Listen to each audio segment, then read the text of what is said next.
سرکار غریب نواز کیسی آزمائشوں سے گزرے، آئیے تھوڑا سا جائزہ لیتے ہیں اور پھر دیکھتے ہیں کہ نفرتوں کے ماحول میں سرکار غریب نواز رضی اللہ تعالیٰ عنہ نے کس طریقے کی زندگی گزاری اس ہندوستان کے اندر، اور پھر آگے نتیجہ کیا نکلا۔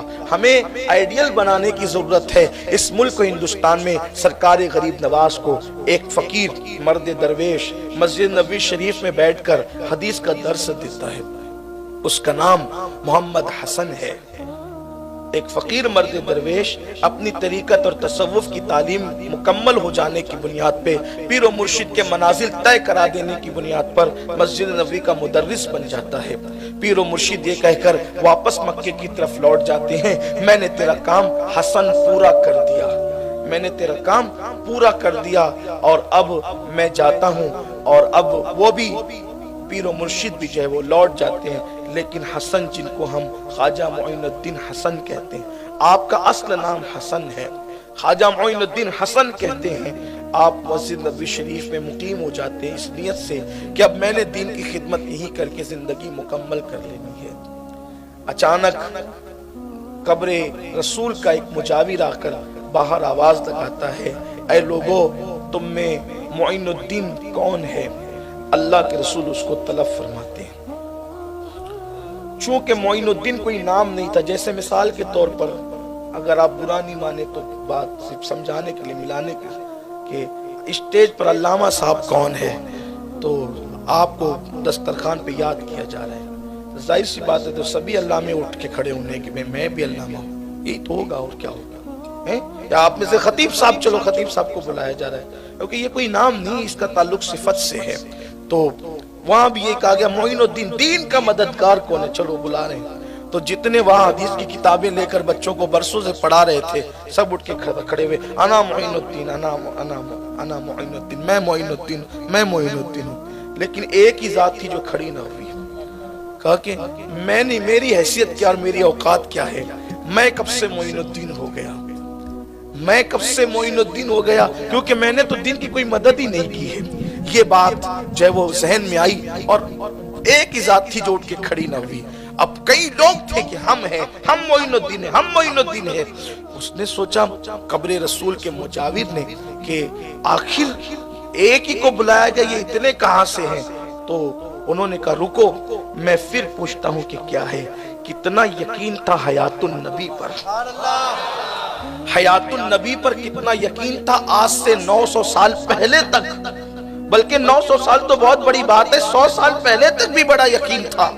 اور الحمدللہ آج بھی اہل حق کو اتنا یقین ہے کہ ہم اپنے نبی صلی اللہ علیہ وآلہ وسلم کی نگاہوں سے ایک سیکنڈ کے لیے بھی پوشیدہ نہیں ہیں۔ اللہ اکبر، اللہ اکبر۔ اگر یہی یقین ہر بندے کے دل میں پیدا ہو جائے کہ ایک سیکنڈ کے لیے بھی میں اپنے نبی کی نگاہ سے پوشیدہ نہیں ہوں، اللہ اکبر، تو مجھے بتائے جو امتی 24 گھنٹے کے ایک ایک لمحہ اپنے نبی کی نگاہ میں ہو، اس کی زندگی کو، اس کی موت کو، اس کے گھر کو، اس کے کاروبار کو خطرہ کیسے ہو سکتا ہے؟ کوئی کیوں کر مٹائے گا ہمیں؟ کیسی مضبوط تر پناہ میں ہے وہ ہماری نگاہ میں نہ صحیح، ہم تو ان کی نگاہ میں ہے۔ تو یہ چیزیں سمجھنے کی ضرورت ہے۔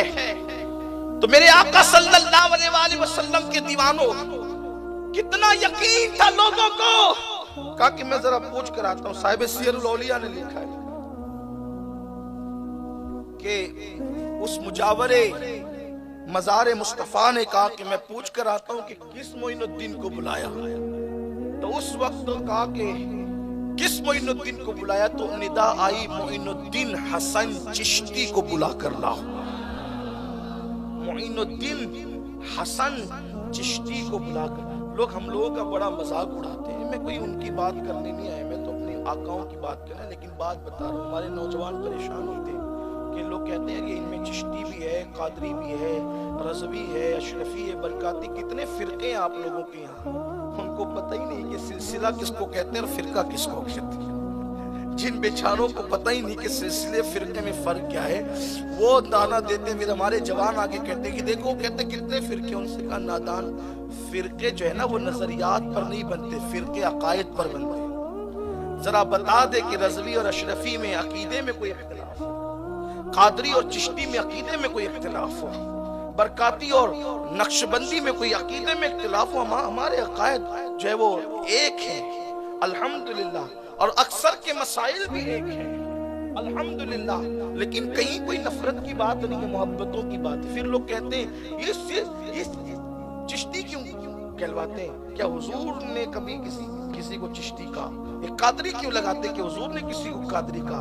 ہم کہتے ہیں کہ اگر آپ کو یوں تکلیف ہے کہ قادری چشتی حضور نے کسی کو نہیں کہا، تو حضور علیہ السلام نے کسی کو تیمی بھی تو کہا، کسی کو یمنی بھی تو کہا، کسی کو مصری بھی تو کہا، حضور علیہ السلام نے کسی کو اجمی بھی تو کہا، حضور علیہ السلام نے کسی کو عربی بھی تو کہا۔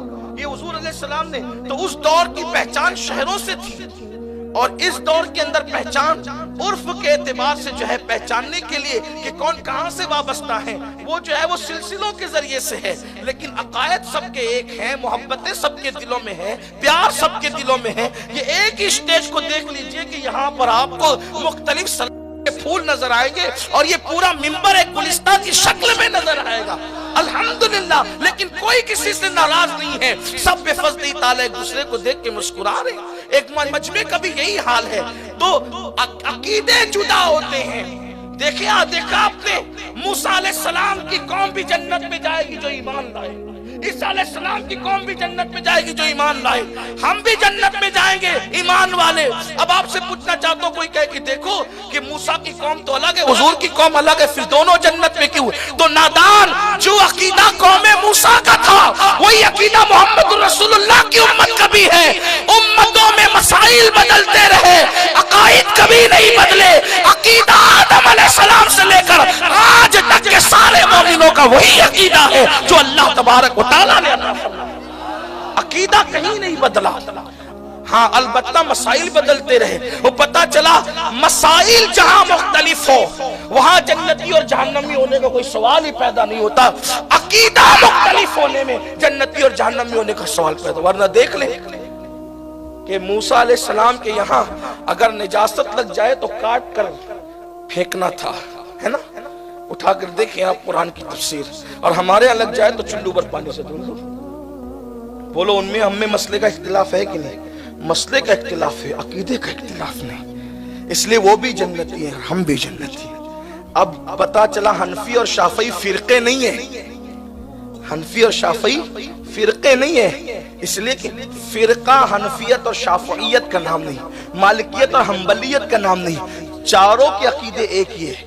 امام اعظم بھی یا رسول اللہ کہتے ہیں تو شافعی بھی یا رسول اللہ کہتے ہیں، مالکی بھی یا رسول اللہ کہتے ہیں، حنبلی بھی کہتے ہیں۔ جھگڑا تو ان سے ہو گیا ہم لوگوں کا جو یا رسول اللہ نہیں کہنا چاہتے، ہاں یہ بات ہے۔ حیات النبی کا جو اختلاف کرتے ان سے، اگر وہ بھی چلیں وہ عنوان صرف یہ کہنا چاہتا ہوں کہ کتنا یقین تھا، کہا کہ کس کو بلایا تو کہا معین الدین حسن چشتی کو، آئے روتے ہوئے آئے حضرت غریب نواز، پھر جب نام ہی آگیا تو اٹھ کر آئے، اور پھر کہتے ہیں بابا قطب سے یہ بات بیان کی کہ میں تو یہ سوچ رہا تھا کہ جاؤں گا تو مزار مصطفیٰ کو دیکھوں گا، لیکن جب میں گیا تو میں نے جلوہ مصطفیٰ کو دیکھا۔ حضور نے سینے لگا کہ کہا معین الدین تم کو ہندوستان جانا ہے، یہاں رہ کے کیا کرو گے، ہندوستان جانا ہے تمہیں۔ فرماتے میں نے ہندوستان کا نام تو سنا تھا، کبھی گیا نہیں تھا۔ میں نے عرض کی یا رسول اللہ میں کیسے جاؤں گا ہندوستان، مجھے پتہ ہی نہیں ہے ہندوستان۔ تو دو تاریخی روایات ملتی ہیں، میں تاریخ کی بات کر رہا ہوں، تاریخ کے مختلف انداز ہوتے ہیں کہ کسی مورخ نے لکھا کہ حضور نے انار میں ہندوستان کا نقشہ بتایا، اور کسی مورخ نے لکھا کہ اپنی ہتھیلی پہ بتایا۔ کیونکہ بات میرے ملک کی ہے یا ہمارے بزرگوں کی بات ہوتی ہے یا جن سے ہم پیار کرتے ہیں ان کی بات ہوتی ہے، تو میری کوشش یہ ہوتی ہے کہ جو پیاری بات ہو نا، اعلیٰ سے اعلیٰ بات ہو، وہ پیش کروں۔ انار میں بھی نقشہ دکھانا بڑی بات تھی، لیکن حضور کی ہتھیلی پر، دست مصطفیٰ پر حضور علیہ السلام نے ہندوستان کا نقشہ دیا، کہ ہندوستان یہ ہے اور تمہیں یہاں جانا ہے، اور تمہیں رکنا اجمیر میں ہے، یعنی رکنے کا کی نشاندہی بھی فرمائی۔